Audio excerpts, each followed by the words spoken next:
अस्सलाम वालेकुम दोस्तों, कैसे हैं आप सभी लोग? ठीक हैं, उम्मीद करता हूँ आप सब लोग ठीक होंगे। एमडी कैट 2024 की रजिस्ट्रेशन अब एंड होने वाली है। जैसा कि मैंने आपको पहले वीडियो में भी बताया था कि फ़ीसेस बहुत ज़्यादा थी, जिसकी वजह से हम सब लोगों ने स्ट्राइक भी की, आप लोगों के मुतालबात भी पहुँचाए, लेकिन कोई भी उसका आउटपुट नहीं मिला हमें। और यहाँ पे अगर हम देखें तो 19 तारीख जो है इसकी लास्ट डेट है फ़ीस अप्लाई करने की। तो अब जो है आपको फ़ीस जो इसकी पे कर देनी चाहिए, जो कि अब तक तो हम ये वेट कर रहे थे कि मे बी फ़ीस कम हो जाए, लेकिन उनकी तरफ से नोटिफिकेशन आ चुका है कि कोई भी फ़ीस कम नहीं की जाएगी। तो आज की इस वीडियो में मैं आपको बताने वाला हूँ कंप्लीट डिटेल के साथ कि अब आपने क्या प्रोसीजर फ़ॉलो करना है। अगर हम बात कर लेते हैं एमडी कैट के पोर्टल की, तो यहाँ पे अगर आप देखें तो एमडी कैट का जो पोर्टल था वो ओपन हो चुका था। और यहाँ पे जैसे ही आप अपने अकाउंट में लॉगिन करते हैं, लॉगिन करने के बाद मैं आपको डिटेल्स की दिखा देता हूँ। पीएमडीसी की साइट पे जाते हैं, यहाँ पे आप अपना ईमेल आईडी देते हैं, पासवर्ड देते हैं, देन आप यहाँ पे लॉगिन कर लेते हैं। लॉगिन करते साथ ही आपके पास यहाँ पे डिटेल शो हो जाती है और ये आपका स्टेटस आता है अनपेड। तो अब आप लोगों ने करना है क्या, अब आपने फ़ीस अपनी पे कर देनी है। फ़ीस पे करने के लिए आपके पास दो तरीके हैं, वो तरीके भी मैं आपके साथ शेयर करूँगा। लेकिन अगर आपने अभी तक अप्लाई ही नहीं किया तो अप्लाई करने के लिए मैंने 3 वीडियोज़ अपने चैनल पे अपलोड कर दी हैं, जिसमें मैंने पूरी डिटेल भी शेयर की हुई है। ये उसका थंबनेल है, आप चैनल से जाके ये वीडियोज़ को देख सकते हैं। सेकंड थंबनेल इस तरह के जिसमें स्टेप बाय स्टेप आपको A to Z मेथड बताया गया है कि पीएमडीसी के पोर्टल पे एमडी कैट के लिए न्यू पोर्टल पे कैसे अप्लाई करना है। और उसके अलावा ये है कि रजिस्ट्रेशन ओपन हो चुकी है तो किस तरह आपने इसको परसू करना है। तो अगर हम बात कर लेते हैं चालान की, तो यहाँ पे आप देख सकते हैं कि जैसे आपने अपनी डिटेल फिल की थी, जिस तरह आपको मैंने वीडियो में बताया था, तो आपका स्टेटस आ रहा था अनपेड। अब कुछ स्टूडेंट ये शिकायत करते हैं कि सर हमने जो पे कर दिया है, कुछ कमेंट्स आते हैं कि सर हमने पे कर दिया है और यहाँ पे अभी तक अनपेड आ रहा है। तो उनके लिए ये है कि यहाँ पे आप देख सकते हैं उन्होंने बताया हुआ है कि ये फ़ीस एक तो नॉन रिफंडेबल है, दूसरा ये है कि जो आपकी फ़ीस है अगर आप पे करते हैं तो पे करने के 48 आवर्स तक जो है ये आपकी फ़ीस अपडेट हो जाती है। लेकिन अगर ये 48 आवर में भी अपडेट नहीं होती तो आपको परेशान होने की ज़रूरत नहीं है। आपने करना क्या है, जो भी आपने पेमेंट आपने पे की है उसको आपने अपने पास प्रिंट रख लेना है। फर्दर ये है, अगर आपकी 4 से 5 दिन के बाद भी अपडेट नहीं होती, देन आपने इन दिए गए नंबर्स पर रब्ता करना है और उनसे कॉन्टैक्ट करके उनको बताना है। तो ये आपका प्रॉब्लम जो है उसको रिज़ॉल्व कर देंगे, या आप उनको मेल भी कर सकते हैं। तो यहाँ पे उसके बाद अब आपने करना क्या है, फ़ीस को पे करने के लिए आपके पास 2 मेथड हैं। यहाँ पे आप इसको आई एग्री भी कर देंगे ताकि ये आपकी एग्रीमेंट होगा उनके साथ कि आपकी फ़ीस जो है जो आपने पे कर दी है अगेन वो आपको वापस नहीं मिलने वाली। तो यहाँ पे आपके पास ऑनलाइन या बैंक चालान के ज़रिए पेमेंट कर सकते हैं। अगर हम बात कर लेते हैं बैंक चालान की, तो जैसे आप बैंक चालान को सिलेक्ट करते हैं तो आपके पास आपका चालान जो है डाउनलोड हो जाता है और आप उसको ओपन करके देख सकते हैं यहाँ पे।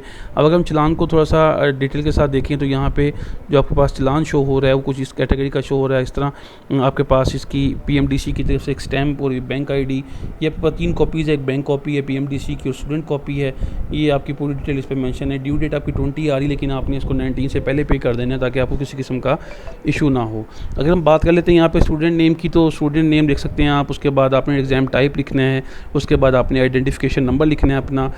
अगर आप ये खुद जमा करवाने जा रहे हैं तो यहाँ पे आपने अपना डिपॉजिटर नेम, अपना नेम लिखना है। अगर आपके फादर गए हैं तो आपके फादर अपना नंबर लिखेंगे। और CNAC का सिमिलरली उनका कॉन्टैक्ट नंबर अगर आप खुद जमा करवा रहे हैं तो आपका होगा, अदरवाइज़ उनका होगा।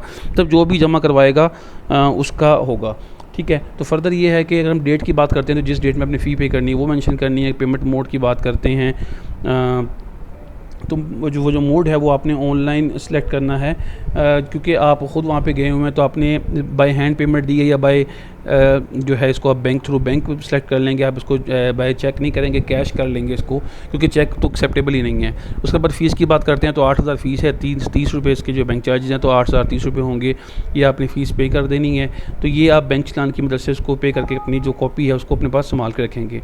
देन इसके बाद अगर हम बात कर लेते हैं ऑनलाइन पेमेंट जो है जो कि कार्ड के ज़रिए से है, तो कार्ड के ज़रिए अगर आप देखें तो यहाँ पे आपने इस पर क्लिक करना है तो आपको ये रीडायरेक्ट करवा के एक नए पेज पे ले जाएगा। जैसे ही आप नए पेज पे जाते हैं तो मैं आपको फर्दर डिटेल दिखाता हूँ जी। तो ये रीडायरेक्ट हो रहा है, जैसे ही रीडायरेक्ट होता है तो उसके बाद ये आपको नए पेज पे लेके जाता है। हम यहाँ पे भी इसको थोड़ा सा वेट करते हैं, ये साइड पे थोड़ा सा लोड है तो ये भी रीडायरेक्ट होता है, तो मैं आपको दिखाता हूँ। तो जब कार्ड के ज़रिए पेमेंट करेंगे तो यहाँ पे हमने अपने कार्ड का सीवी नंबर लिखना है, जिसके पीछे लिखा हुआ होता है। दैन आपने इसका नंबर लिखने के बाद ओके कर देना, आपकी पेमेंट यहाँ पे हो जाएगी। अच्छा, कुछ स्टूडेंट ये पूछते हैं कि जी हमने जो उसको अप्लाई किया था, जो तो अप्लाई करते हुए हमें कौन सी कैटेगरी को सिलेक्ट करना चाहिए। मिसाल के तौर पे अगर हम यहाँ पे देखते हैं तो हमारे यूनिवर्सिटीज़ जो सिलेक्ट यूनिवर्सिटी करते हैं, अगर हम उसको देखें तो यहाँ पे पूछा जाता है कि जी हम कौन सी यूनिवर्सिटी सेलेक्ट करें। तो यहाँ पे आपको बताता चलूँ कि पंजाब के जो स्टूडेंट्स हैं वो कोशिश करें कि Punjab university of health sciences Lahore को सिलेक्ट करें। बलूचिस्तान और सिंध को भी सिलेक्ट कर सकते हैं, लेकिन वहाँ के अमूमन जो MCQs होते हैं वो आउट ऑफ सिलेबस आ जाते हैं, तो इस वजह से उसकी प्रेफरेंस में इशू आता है। खैबर मेडिकल जो यूनिवर्सिटी है KMU जो कंडक्ट करवा रही है, तो उसमें मॉडरेट टाइप का टेस्ट होता है। बाकी इस्लामाबाद कैपिटल टेरिटरी का टेस्ट आसान होता है, जो कि शहीद जुल्फ़िकार अली भुट्टो मेडिकल यूनिवर्सिटी है। अगर आप वहाँ पे जा सकते हैं दैन आप उसको भी सिलेक्ट कर सकते हैं। तो फर्दर ये गिलगित बल्तिस्तान की जो यूनिवर्सिटी है ये भी मज़ीद एक ऐड हो चुकी है, तो ज़्यादातर लोग जो है वो Punjab university of health sciences को ही प्रेफर करते हैं। और यहाँ का थोड़ा टेस्ट भी टफ होता है, लेकिन ये है कि यहाँ पर चेक एंड बैलेंस और बाकी चीज़ों में जो डिटेल है वो कुछ हमें ज़्यादा अच्छी देखने को मिलती है। तो ये आपने लाजमी तौर पर सिलेक्ट करना है। यूनिवर्सिटी के हवाले से भी आपको में डिटेल शेयर कर दी है। बाकी होपफुली आपको किसी किस्म की कोई क्यूरी है तो कमेंट बॉक्स में उससे पूछ सकते हैं। तो मिलते हैं ऐसी इंटरेस्टिंग वीडियो के साथ, तब तक के लिए अल्लाह हाफ़िज़।